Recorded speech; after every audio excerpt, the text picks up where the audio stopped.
In the beginning, things were perfect, or at least as close as they could be to perfect. It seemed that he loved me more than words, more than humanly possible. It was nearly like living in a dream. It couldn't have been real. It was too good to be true, until it wasn't. This is when I noticed his lack of control, his anger. He'd come home angry and take it out on me. He was fine one second and full of rage the next. I hated this change in him. Maybe it was always there. As things began changing, I acted like this was enough for me. I made myself small. I made sure I was less than him. I resorted to being seen, not heard. I was concerned with his perception of me, and as far as he was concerned, all I needed to be was pretty. After all, being pretty was what drew him to me. Being pretty made me become anything but.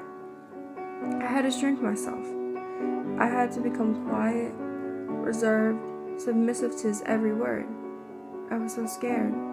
It seemed like a wave of emotion would come over him and suddenly he couldn't control himself.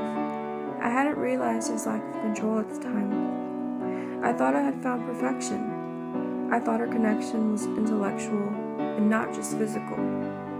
I thought he respected me. Sometimes I'd make excuses for him. I would joke around saying that maybe I wasn't pretty enough and maybe this had been what set him off.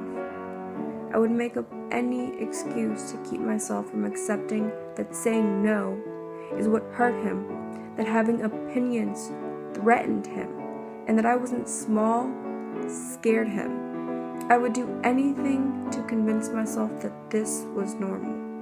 I loved him. I thought I had found the most tender connection I would have with anyone. It was tender in the beginning and jagged toward the end. One day, it hit me that succumbing to his ways, his succumbing to my prettiness, forced me to hide.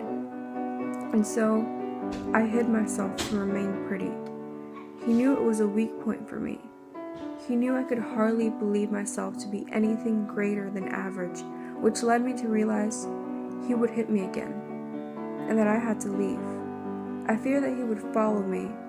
I feared that he'd find me and hit me even harder than before. I feared he would do it until I was nearly dead, or even past that point. So having realized this, I slowly made him think I was surrendering to him. I made myself so small, so minuscule, that he wouldn't expect my leaving. So one day, I left. I stopped having to hide my bruises and scars, and as I healed my self-perception, my skin healed. I grew stronger. I stopped being afraid. I didn't have to be small. I didn't have to be anything but who I wanted to be. And I'm not small.